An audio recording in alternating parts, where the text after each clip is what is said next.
Salut les investisseurs, dans cette vidéo, on va mettre à jour l'analyse quantitative du groupe Pernod Ricard suite à la publication de son chiffre d'affaires du troisième trimestre fiscal. Abonnez-vous à la chaîne si ce n'est pas déjà fait et on commence tout de suite avec le cours de l'action. Et le cours de l'action, c'est pas très joli. On est sur une division par 2 depuis 2023. Alors, est-ce que c'est le moment d'attraper le couteau qui tombe ou pas? On va regarder ça ensemble. Alors, on a donc pas le chiffre d'affaires du T3 qui est disponible, évidemment. Le groupe est en exercice décalé, donc il clôture ses comptes au 30 juin. On peut regarder quand même, pour comparaison, ce qui se passe en termes de chiffre d'affaires en quarter. On a sur le premier trimestre 2025, donc troisième trimestre fiscal, on a eu 2,3 milliards de chiffre d'affaires, donc ça nous met à un niveau qui est plus bas que ce qu'on avait avant, donc on est bien en décroissance, on a eu 9% de décroissance. On est à un niveau de croissance, un niveau de chiffre d'affaires trimestriel qui n'a pas été vu depuis juin 2021, on va dire, mais ça c'était particulier comme période. Et on est au niveau de 2021-2020 sur le chiffre d'affaires qui a été publié. Donc, c'est pas incroyable, mais ça, on le savait. Alors, je ne sais pas pourquoi Coifin ne met pas les acquisitions, mais il y en a sur le groupe. Il fait beaucoup de fusions-acquisitions, et c'est d'ailleurs un des problèmes de l'industrie, c'est qu'ils font énormément de fusions-acquisitions, mais finalement, ça crée pas de valeur, et ça se passe en dépréciation des écarts d'acquisition par la suite. Donc ça, c'est pas terrible. Bon, donc Pernod Ricard, pas de croissance, voire même de la décroissance assez lourde. Continuons. Les taux de marge.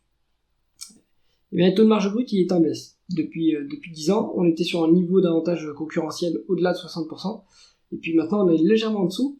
Bon, c'est pas non plus la catastrophe, ça s'effondre pas non plus, mais petit à petit on perd un peu du pouvoir de fixation des prix. Ça, il faut bien l'avoir en tête. Le taux de marge EBITDA, lui, par contre, il reste plus stable. Donc on est autour de 29%. C'est pas mal, une bonne efficience opérationnelle. Le taux de marge net, lui, il commence à fortement chuter. Et ça c'est les intérêts de la dette qui est lourde sur Pernod Ricard, on va les regarder.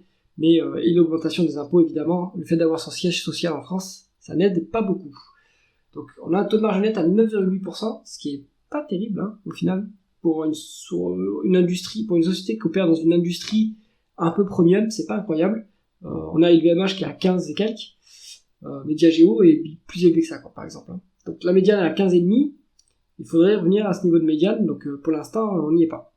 Donc ce qu'on voit, c'est quand même une activité qui est en dégradation pour Pernod Ricard. Maintenant qu'on fait de la décroissance, c'est très dur d'éviter que les marges ne baissent. Donc c'est assez logique. D'un point de vue opérationnel, en tout cas, le management fait le boulot pour essayer de contenir la baisse, mais d'un point de vue résultat net, on n'est pas incroyable.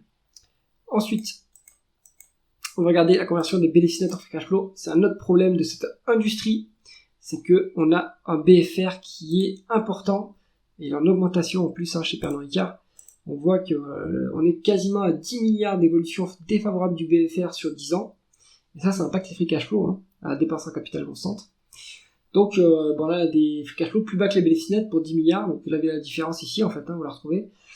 Ça c'est pas ouf. C'est pas incroyable.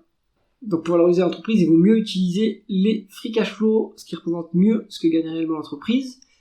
Et donc ils sont plus bas que les bénéfices nets. Et donc forcément, c'est moins bien. Alors ensuite, la rentabilité opérationnelle. On va regarder le rendement des capitaux investis.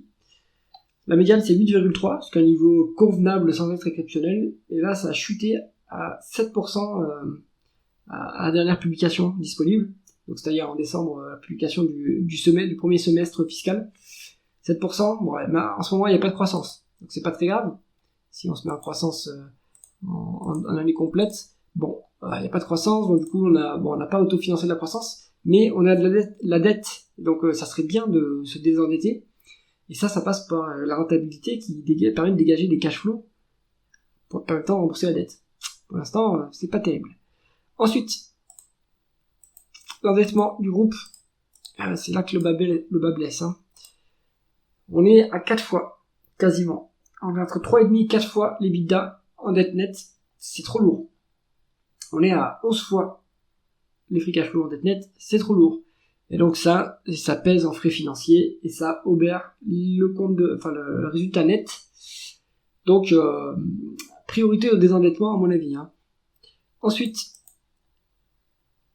la rémunération de l'actionnaire, et c'est là qu'il y a un paradoxe, c'est qu'elle est quand même copieuse, cette rémunération actionnaire. On est à 1,2 milliard. Donc on fait à ce niveau, à l'heure actuelle, on fait 4% de rendement du dividende, ce qui est pas mal. En plus, on rachète des actions, alors que les free cash flow sont quasiment au plus bas. Donc vous voyez, un dividende qui a été versé à crédit, dividende au-delà des free cash flow, donc ça c'est moche. Les rachats d'actions ont été faits à crédit, donc ça aussi c'est un peu moche. Rendement actionnaire, fantastique, on est presque à 6%, sauf qu'on n'en a pas les moyens. Donc, il va falloir faire quelque chose sur la rémunération d'actionnaire. La valorisation maintenant. On est sur une médiane de VE sur EBITDA à 16,2. À l'heure actuelle, on a 10,8. Donc, le marché reflète bien, applique bien une décote justifiée. On est au niveau de 2009. Bon, si on creuse encore un peu plus, on peut aller au niveau de octobre 2008. Là, c'est le pic de la crise de Lehman Brothers, mais bon, on a une forte décote, mais elle est méritée, cette décote. Conclusion du dossier. Moi, je vous ai déjà fait part de ce que j'attends, vu que j'en suis actionnaire, mais je n'ai qu'une action. Enfin, je me suis fortement allégé, mais j'ai quand même gardé une action pour pouvoir continuer à suivre. Il faut se désendetter. Si on ne se désendette pas, ça va impacter lourdement les résultats, parce que tout le résultat financier va passer en charge financière en fait, et il faudra rembourser les intérêts. Donc ce que j'attends pour Pernod Ricard, le multiple est intéressant, ça c'est vrai, mais ce que j'attends, c'est coupure du dividende, donc il y aura un acompte du dividende qui sera versé, mais à l'Assemblée Générale, les actionnaires voteront pour ou contre un dividende, le solde du dividende. Moi, je m'attends à ce qu'il soit coupé, qu'il soit refusé cet acompte. Si c'est pas le cas, ça sert à rien de revenir sur l'action. Et j'attends une communication claire du management sur un plan de désendettement. Le fait de couper le dividende, évidemment, ça permettra de se désendetter plus facilement.